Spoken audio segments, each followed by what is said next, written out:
Pour les exercices 149 à 151, on nous dit résoudre une équation quotient. On commence par l'exercice 149 où on nous dit résoudre dans R l'équation suivante. Lorsque vous avez des équations comme ça avec des quotients où on peut retrouver le x au dénominateur, la première chose qu'il faut s'assurer, c'est que le dénominateur ne puisse pas prendre la valeur 0 si on donne à x une valeur. Et pour trouver la valeur qu'il ne faut pas donner à x, c'est-à-dire une valeur qui est interdite à x, il faut alors chercher quand est-ce que le dénominateur 2x moins 6 est égal à 0. On résout alors une équation pour trouver la valeur interdite à x, qui fera apparaître un 0 au dénominateur si on remplace x par cette valeur. Donc on fait disparaître le moins x à gauche de l'égalité, et du coup à droite de l'égalité, c'est un 6 qui apparaît grâce au plus 6 que nous avons fait des deux côtés. Ensuite, on fait disparaître le multiplié par 2 du côté gauche de l'égalité et on le fait apparaître un divisé par 2 du côté droit de l'égalité en divisant les deux membres de cette égalité par 2. Et ensuite, 6 divisé par 2, on sait que ça donne 3. On n'oublie pas de mettre nos équivalences lorsqu'on résout une équation.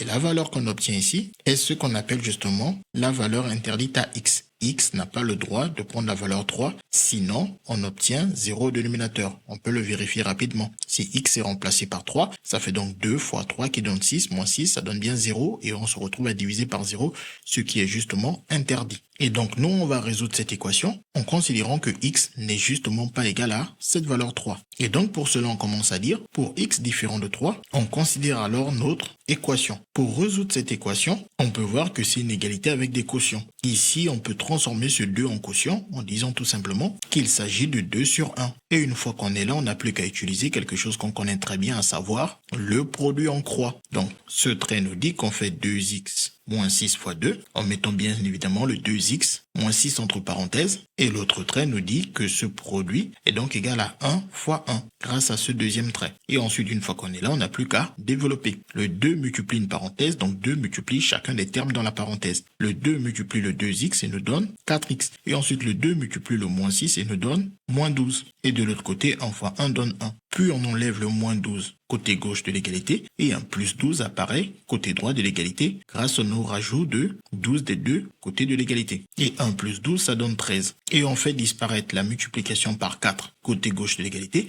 pour faire apparaître une division par 4 côté droit de l'égalité grâce à la division par 4 des deux côtés de l'égalité. On obtient ainsi la valeur de x qui va donc être solution de notre équation grâce à cette équivalence. Bien évidemment, il faut vérifier que cette valeur x n'est pas une valeur interdite pour x. La valeur interdite ici, c'est 3. Et le trait sur 4 n'est justement pas égal à 3. On sait dans notre calculatrice, on voit qu'il vaut à peu près exactement même 3,25, qui n'est clairement pas 3. Ce qui veut alors dire que ce trait sur 4 n'étant pas une valeur interdite, on peut le garder comme solution. On n'a plus qu'à regarder parmi les réponses proposées pour voir que la bonne réponse est la réponse A. Ensuite, quand on observe la réponse C, on voit qu'on a une solution qui n'est pas donnée sous une forme simplifiée. Donc, il faut avancer ce calcul pour savoir si ce résultat est différent de 13 sur 4. Donc, on va calculer le 3 plus 1 quart. Pour cela, on réduit au même dénominateur, on multiplie et divise le 3 par 4. On obtient 12 sur 4 plus 1 sur 4, qui en additionnant les numérateurs nous donne 13 sur 4. Donc, on voit qu'ici, que la réponse C est aussi une bonne réponse. Ensuite, on nous dit, pour les exercices 150 et 151, on donne l'équation suivante. Donc, exercice 150, quelles sont les valeurs interdites? Comme on l'a dit, lorsqu'on a des quotients avec des x au dénominateur, on doit chercher pour quelle valeur de x ces dénominateurs sont égaux à 0. On va commencer par le premier dénominateur. On résout l'équation 2x plus 3 égale à 0 pour savoir pour quelle valeur de x ce dénominateur vaut 0. Donc le plus x disparaît à gauche et à droite un moins 3 apparaît. Je voulais dire le plus 3 disparaît à gauche et à droite un moins 3 apparaît. Et ensuite, le fois 2 disparaît côté gauche et à droite un divisé par 2 apparaît. On peut alors conclure que moins 3 sur 2 est une valeur interdite pour x. Car si x prend cette valeur, on se retrouve à diviser par 0. Et ensuite on fait la même chose pour le x moins 4. On cherche quand est-ce que le x moins 4 vaut 0. Et si c'est très rapide,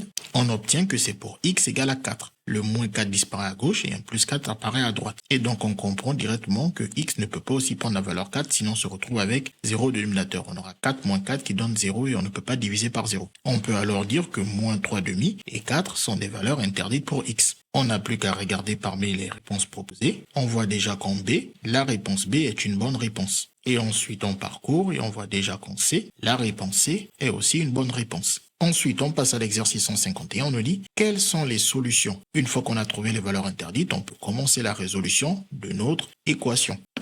Et on commence alors par dire pour tout x différent de moins 3 sur 2 et x différent de 4. Donc le et il est super important parce que x n'est ni égal à moins 3 sur 2 ni égal à 4. On considère alors notre équation que nous voulons résoudre. Comme on a une égalité entre deux quotients et qu'on est habitué à résoudre les égalités entre quotients en utilisant le produit en croix, on va donc utiliser le produit en croix ici qui nous donne alors à l'aide de ce trait ce numérateur 6x moins 1 multiplié par ce dénominateur x moins 4 qui va ensuite être égal à ce dénominateur 2x plus 3 multiplié par ce numérateur 3x moins 7. Ensuite, une fois qu'on est là, on n'a plus qu'à développer en utilisant la double distributivité. 6x multiplie x, cela nous donne alors 6x carré, car x fois x, ça fait x carré avec le 6. Et ensuite, on dit le 6x multiplie le moins 4, 6 fois moins 4, ça fait moins 24, et avec le x, ça nous fait moins 24x. Une fois qu'on a fini de distribuer le 6x, on distribue ensuite le moins 1 fois x, moins 1x, et ensuite moins 1 fois moins 4, plus 4, car moins fois moins c'est plus, et 1 fois 4, 4. Et on fait la même chose de l'autre côté de l'égalité. On commence par distribuer le 2x à chacun des termes dans la parenthèse. 2x fois le 3x, 2 fois 3, 6, et x fois x, x carré. 2x fois moins 7, plus 2 fois moins, ce n'est pas le même signe, donc ça fait un moins, et 2 fois 7, ça fait 14. Et avec le x, on a donc 14x. Et ensuite, on distribue le plus 3